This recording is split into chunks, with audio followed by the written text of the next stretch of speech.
Hey, this is the Innovators Mindset Podcast with Dave Burgess. There we go. Look at this guy. What is going on here? Yeah, I'm turning it over to you, man. Hey, so welcome to the Innovators Mindset Podcast and also a special joint episode on the Dave Burgess Show podcast. First time ever, the mashup.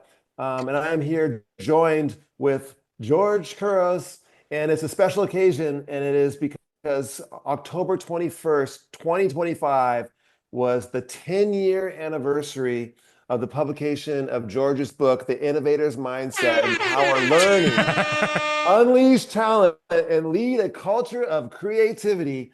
So congratulations on the 10-year anniversary, George. And it's really kind of fascinating that, first of all, people are still buying the book, right? Which is really, really cool. And to write a book on innovation that is relevant 10 years ago. And I think, you talked about it in the foreword about like, this is not gonna like solve your problems or anything like that, but it's really kind of how you look at things and find your own way. But that was like one of the goals of the book, is that really people kind of look at themselves to figure out their own problems. So like, I remember talking to you about it, and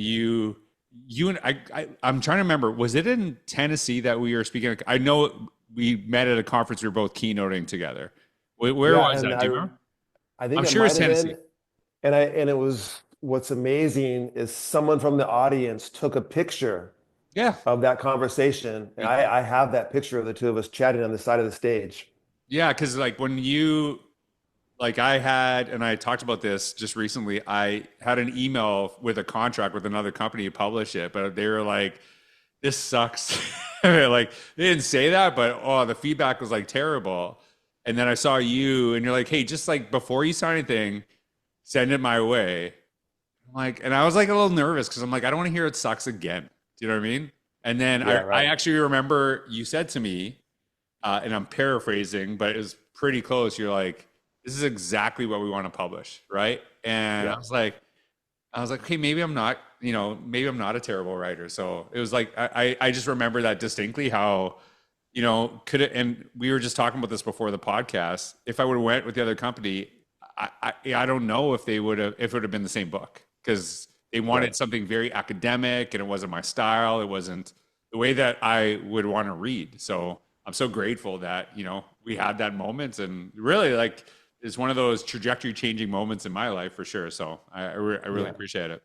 Well, and I've told you this privately, but for everyone to hear, it was actually a trajectory changing moment for us with DBC too, because we were a young publisher, just it didn't have very many books at all. Mhm. And when you took the leap to, trust your message with us, that was a that was a big moment for us as far as like kind of getting credibility in the space, I think, because you were already speaking at conferences, keynoting, and when this book came out and took off, I did a lot to lend a lot of credibility to our line of books too. So I always appreciate the fact that you trusted us. Wow, you liked it. So how could I did. I don't know if anyone else, right? But that was, it's amazing. And so it is interesting, now we co-own a company together, and Yeah. that moment. So I'm actually letting you lead the podcast. I don't know. And typically I'll Yeah. just like So ask a few questions, but I'm yeah, letting, Phil, this for is a sure. So Dave Burgess takeover. And this is, by the way, this is an innovation. This is something I do that you need to do more. I always double dip stuff, right? I'm like, you post on yeah, yours and I'll post on mine, and we both get a podcast out of it. Let's go. totally. I love it. All right. So here's I think the most pressing thing, and that is that really when I look at the innovator's mindset and read it in today's time with everything that's going on, AI, all this kind of stuff, I still feel like it's as relevant today as when you wrote it in 2015. And what is it about the innovator's mindset you think that has kept it so evergreen? Well, I think the biggest thing is that it is about how do you not only deal with change but initiate it and create it for yourself, and really kind of look at, and like the most known quote from the book is change an opportunity to do something amazing. I think people really resonate with that. So you'll see kind of, it's interesting. One of the data points is, it's always sold, and I'm very appreciative that people still read it to this day. But COVID, you see a blip, right? AI stuff, see a Yeah. blip, right? And you kind of see those jumps. And it's really, I think that's one of the things that's fascinating. The only thing, and that was like the mentality. One of the books that really inspired me in writing my own book was, and I'm pretty sure you've read this book. It's one of my favorite books of all time, is Dale Carnegie's How to Win Friends and Influence People. Absolutely. And I love that book. And I remember reading it. I was like, this is so good. I know it's an older book, but like it is so, so good. And I just looked at, I was like, when was this published? And I think I read it, probably about 2 or 3 years before the Innovator's Mindset. And it was written in like 1930. I was like, how is this even possible? And so that was Yeah. something that's always kind of stuck in my head, is that, hey, you want to make sure that you're not really focusing on like, hey, do this technology stuff, or like, hey, you need to do this. The only one I regret bring up, I mentioned Vine in it, which I still love to this day. I'll always have a place in my I heart used to for love Vine Vine. too. Yeah. Right. But yeah, that is, and so, whether you're dealing, because like the really thinking about innovation, I talk about really focusing on people's strengths. I wrote about, focusing on doing a few things instead of trying to do everything. And I think a lot of, especially teachers, would really appreciate that message. And I think it's something that administrators need to really focus on, because a lot of schools, they deem themselves innovative, but they are just trying to do everything. And the one thing they become really successful at is burnout, right? That's what they really nail when you do that process. But if you kind of focus on a few things, and you know that everyone else in your school is doing that, that's where you get that innovation, is you really hammer down those skills, and then you're so comfortable with it, that's when you start iterating, inventing new opportunities. So I think that's why it resonates with people. It's really focused on human innovation, really kind of, I've talked a lot about really kind of that understanding of empathy and how crucial that is to understand the perspective of the other people. How can you best serve them? That's going to be a timeless principle. And one of the things that I remember and is really fascinating is somebody challenged me and said, why do you if you're talking about innovation, why are you so focused on like building relationships with your staff? Like that really has nothing to do with that. I said, how much risk is someone going to take if they don't think you got their back? And that, like, I'm not going to try new things if I think if something goes a little bit wrong, you're going to fire me. So Yeah. I think that's what people have come around to and seen as like, this actually is a really fundamental piece of the work that we're doing. Yeah. And I love this. That kind of goes to something that you've emphasized a lot, is that like if the students are the only ones learning Mhm. in your system, that's a problem. That you should be learning and innovating alongside, like leaders should be learning in alongside of their staff. Staff should be learning and innovating alongside of their students. And it's a system-wide mindset. It's not something that's just limited to a certain role in the district.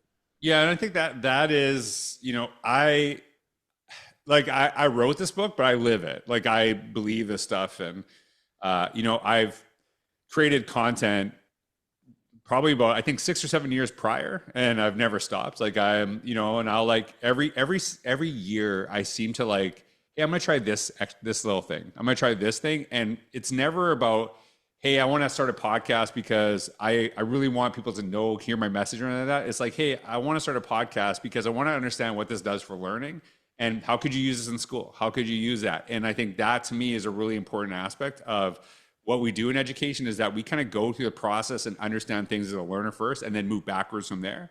And so that is, the whole reason I started writing was because I was a principal and we wanted kids to have portfolios.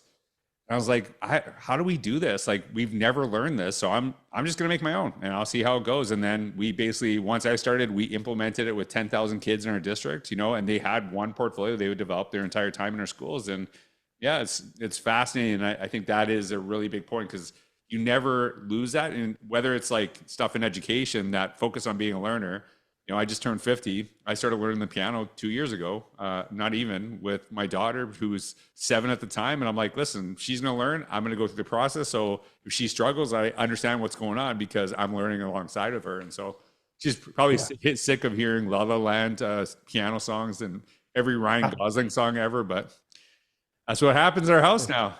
Yeah. Yeah, well, I can remember a conversation we had when you were pulling the book together, and one of your one of the hesitancies that you had with writing a book even was the fact that you always like to clarify your thinking. Like you're never done. It's never like, Right. this is my idea and let's move on now. But there was an idea, it was like the start of a conversation. Like you would put a blog out and that would be sort of like the start of a conversation. Maybe people would push back.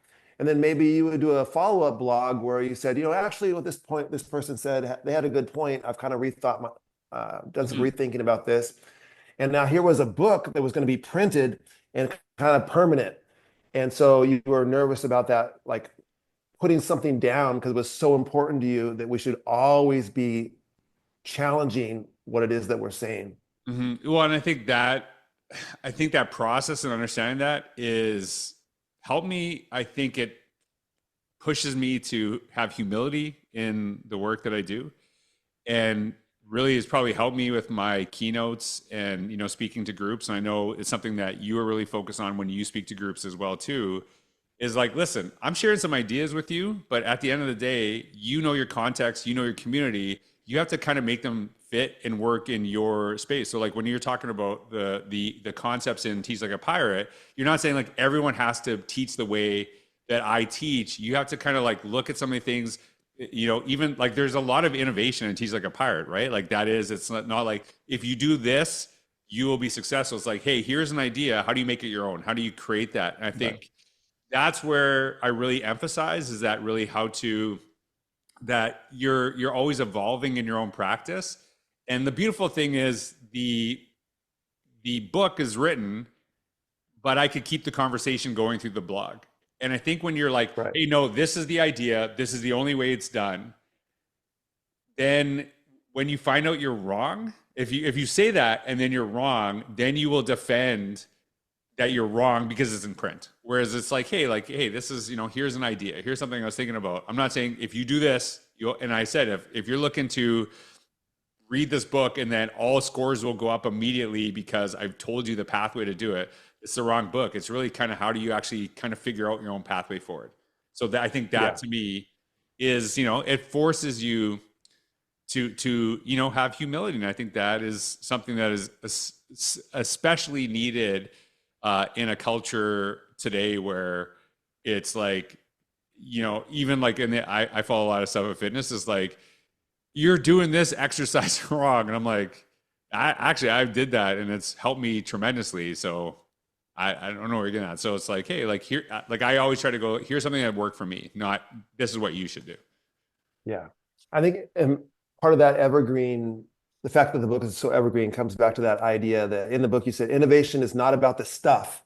It's a way of thinking, right? And so the stuff is going to change. The technology is going to change the tool. If you wrote an ed tech book, then as soon as those tools become obsolete, the book is obsolete, right? But now, when I was revisiting the innovator's mindset to have this conversation, in my head, I was thinking like, oh my God, this applies to everything that schools are going through right now with AI and all the decisions they're making with artificial intelligence and this whole concept of, like you said in the book, asking what is best for this learner. And all those questions are so important, even today with all these new developments that we have. Yeah. And I think it's like, and it's interesting because that is an emphasis. You didn't say student, you said learner. And so even seeing your staff as learners and really kind of working backwards, it's like, hey, we need to focus on finding the strengths of our students, but here's all the things you suck at as a staff. Doesn't really work that way. It's really like, hey, if you want people to really tap into their passions, their strengths, in classrooms, you got to do that with your staff as well. And that seeing them as learners and helping them kind of find their own pathway and figure out, if I was to leave, could they still learn on their own? That applies not only to, teachers, but administrators. Like, are you putting people in a situation they can figure out their own solutions, without your presence? I think that matters more than ever. Yeah. Another thing you mentioned in the book was creating a culture of yes. And so I was wondering how you feel about that, looking back at it, and like how important and significant that is.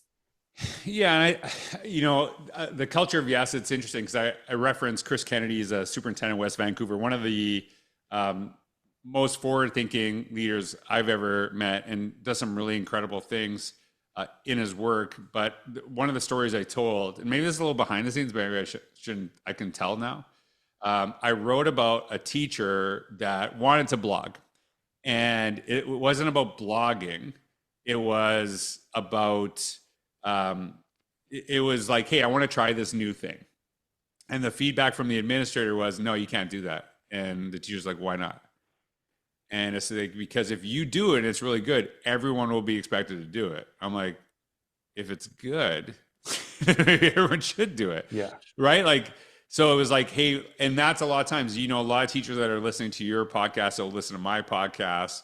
One of the frustrations they probably feel is that when they do new things, they sometimes get ostracized and they feel they have to be pulled down, even by their colleagues sometimes, like they're wanting to try it, as opposed to like, hey, no, don't do that, because if you do it, you know, we'll all have to do it, as opposed to, you know, so we kind of like shrink ourselves, as opposed to like, hey, I'm doing this thing, I'd love to help you and to help you grow with this, but it is really helpful to our kids. And so the little behind the scenes story, that was actually, I said a teacher, but it was my principal, you know, at the time as a teacher. I've never said that out loud on, I think, on any recorded. But when you see that that shrinking down, like saying, no, you can't do this because of that, it doesn't just take stuff away from me. A bunch of other people see that, we become frustrated. They're like, well, I'm not even going to try because you see what happened to George. Like, you know, I'm not doing that. And I think, you know, we don't, you know, if we're like, hey, I really want to see if we can run with scissors and see how that goes. Like, obviously there's things that are ridiculous, but you really want people to try new things, to be excited about them, and actually, you know, help guide them. You know, one of the questions that I ask teachers quite a bit, because I'm really interested, you know, leadership and school leadership. I'll say, like, how's your principal? And if they say, oh, they let me do anything, I'm like, that's not a good sign. Like, that is not a good sign. And it's not that, I'm not talking about not autonomy, but the administrator should push you to be better. And it doesn't mean that they say no to everything. It's like, hey, yeah, like, I love that idea. Have you thought about this? Have you do this? And maybe do some of that guidance. Like a really great administrator, in my opinion, mentors and helps people. They should be better because of their presence, right? It's like having a, you know, you and I are really into sports. It's like having a coach that just lets you do whatever. The coach should make you better. And I think that's, you know, that's a really important part of being an administrator. It's not like, hey, just take the ball and do whatever you want with it. It's like, hey, like, we want you to try things, we want you to do this, but we want you to be, you know, to grow and to get better. And I think that is really crucial, because, you know, that's the same thing we want in our classrooms. The kids are better because of the teacher. Yeah. Hey, so one of the more viral graphics on social media from the Innovator's Mindset, I think, was the one where it showed I think it was like 8 things that you should be looking for in a classroom. And when you look back at those 8 things, do you feel those are still the 8 things? Would you change any of them, or do you think those are still the 8 things that we should be looking for in a classroom? Well, I don't know if I would change any of them, to be honest with you. So I talked about, I think if and I'll play devil's advocate to myself here. The number one thing that I talk about is voice, right? Is having this. And I'm really big on the importance of, you know, really student voice, listening to our students, tapping into their wisdom. So I'll actually list them off for you. Voice, choice, time for reflection, huge. Opportunities for innovation, critical thinkers, problem finders and solvers, self-assessment, and connected learning, the ability to connect with other people. But the one I'm going to talk about specifically is voice. Is we really emphasize the importance of student voice, right? And hearing from our students. And I think one of the reasons is a lot of times we only listen to the people that necessarily make us feel good. So think about student leadership conferences, or, you know, student conferences just in general.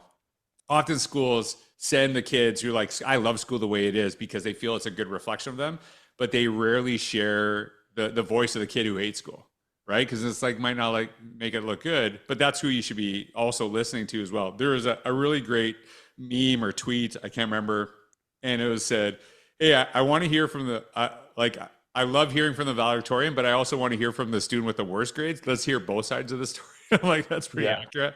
So I think that one really connects with me. But I think, and maybe this is in time for reflection, the thing that I've really emphasized, especially over the last few years, is that as much as we need to really empower the voice of the people we serve, we also have to learn to listen.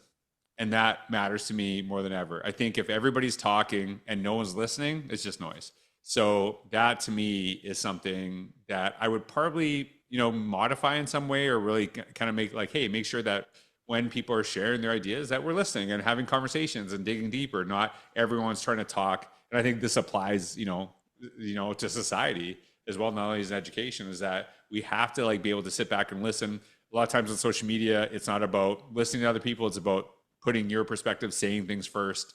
And I don't necessarily think that's a good thing, but we need to learn to listen to one another as well. So I think these are still relevant, but I think like anything, they can always be modified and grow in different ways. Your cat's giving us the time to go.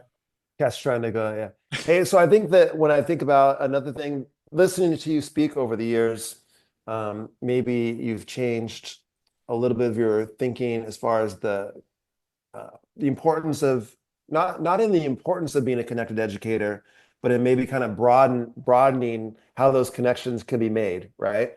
Yep. Where maybe it used to be like, hey, this is what you should be doing to become a connected educator, and now maybe you have a little broader view of that. Yeah, like and I think I can't remember if I talked about Innovator's Mindset specifically, but one of the things I've talked about forever is when students leave classroom, they should have, and I still believe this, they should have a digital portfolio so you can see their development over time. Not every kid is a writer, but like, hey, like here's this kid is going to be an amazing artist. Can you actually see their art, right? Hey, this kid is going to be like a pro athlete, or it could be an athlete and go on to college doing this, right? Or this kid who wants to be a mechanic. Can you actually see them fixing stuff in their cars? So that's one. But one of the other things I talked about is a professional network, right? And a lot of times people say like, so you think every kid should have a LinkedIn account? I'm like, no. That's not what I'm saying at all. They need to be in a space where, whatever that is, to find other people that are in that space so they can learn from them, right? And so, when this book first came out, Twitter was like all the rage, and, not many educators use it as maybe, and maybe they use it, maybe more use it now, but for totally different things than maybe at the time. But then now it's LinkedIn. I think, if you want to be a photographer, probably should be on Instagram. Probably a good place to be, right? You want to be a chef one day, having a network on YouTube would be hugely beneficial. So I think it's not just about educators connecting with other educators, but it's actually teaching students, how do you connect with people in an area of interest so you can grow from their ideas, you can listen to them, you can share your ideas as well. I think that's a really important skill in our world today, because a lot of really great ideas are never heard because we're not in those spaces, and they kind of just sit within inside. And to a fault, I'm more likely to post stuff, share my thinking, because I like, and it's not because I'm like, hey, this is how everything will be solved. It's like, hey, here's something I'm thinking about. But it's still nice because, probably one of the ways I connect most of the people, and it's super weird, is email, right? Like my email list is a good way to connect with people, and I get, response every single time I put something out, and it's from different people who share like, hey, I love this. Somebody just today sent something from, the province of Manitoba, like, hey, I love this. This actually really aligns with what we're doing in Manitoba. Here's something for your reference. And I think, I wouldn't have known that because I never lived in Manitoba, never taught there, but now I have access to, people that I never have ever talked to this person in my life and connected with her. And so it's just kind of cool to see that too. So I think it's just being in a space. And the spaces that people connect right now, 10 years from now, will be different spaces, but there's always going to be places for people to connect. Yeah. It kind of reminds me a little bit of what Gary Vee talks about, is that like people think that he's all about a particular space. He's like, no, I don't care what the space is. There's going to be a new one in 5 years. There's going to be a new one in 10 years. Right. Like, where's the attention? That's where I want to be. I want to be like, where can I go and be connected and to get in space with people? So this is going to be the last question. I'm going to ask it. Okay. So I'm going to ask you this question. So, we didn't meet on the best terms, and we'll say that for another podcast. We already talked about it. And I was shocked that you asked me, for one. And we laugh about it now, and it will be, actually, I tell in detail in my next book coming out in January of 2026, our first meeting, which was, made me look terrible. You look great. Iconic. It was iconic. But it's so good, and I really appreciate that. But like, why did you feel, to take it? Because I know it wasn't just about. I knew you appreciated, my work. It wasn't just, the network that I had built or like that. Like, what made you see something when it first came out? Well, I think there were several things. One um, is we we love stories, books that have like that authentic voice. Like the fact that you opened your book talking about your father. Mhm. Like that was something I think I even mentioned to you back at the time is like this, like the idea that you open your book talking about your father and bringing that personal story. And so many people write from a third person formal academic position.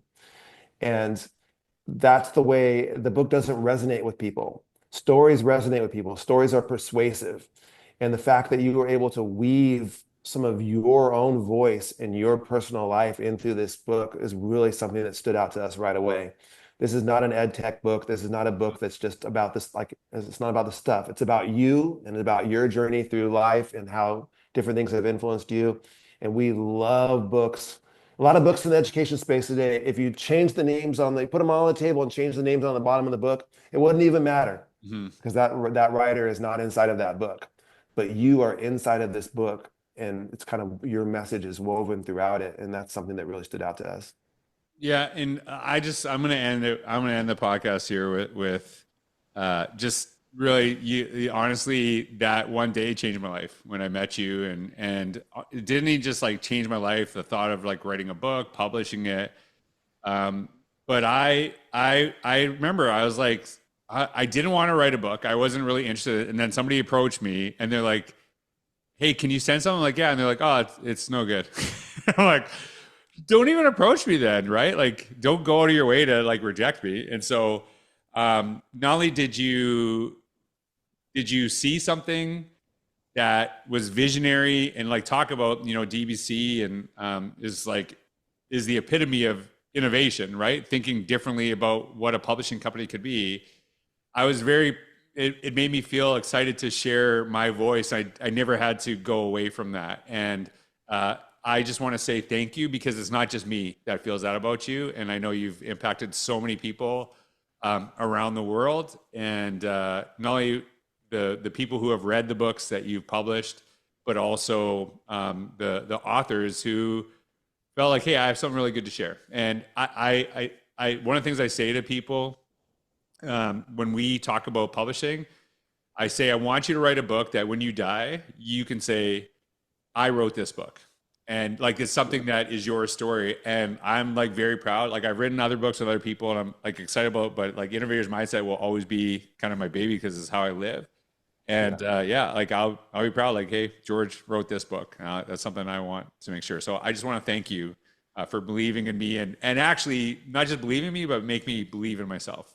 And I know you've done that for so many people.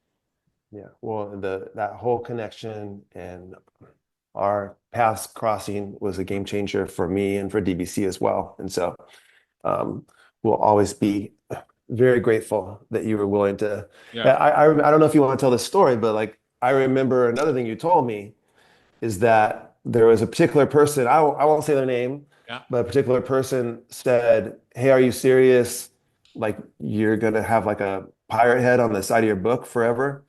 And you said, I think what your comment was like, I'm pretty sure people used to say that about like the penguin too. Right. Yeah. Yeah. Actually, I was like, who? I was like, oh, yeah, I remember. We won't say, Yeah. but I remember. Yeah. I'm like, yeah, no. Yeah. That was my, yeah. And so, yeah, We'll just leave it at that. we'll leave it at that. Yeah. All Anyways, right. Hey, you, George, you finished. congratulations on 10 years of making a huge impact. As I wrote in my post, this book is used in education departments at universities. I know you've zoomed in and talked to Mm. professors who use this with their students, leadership teams, district, whole districts have adopted the book, whole school systems have adopted the book. It's had a huge impact in the world of education. Can't think of really another book over the last 10 years that's had a bigger impact in the educational world. And so, congratulations on 10 years of the Innovator's Mindset.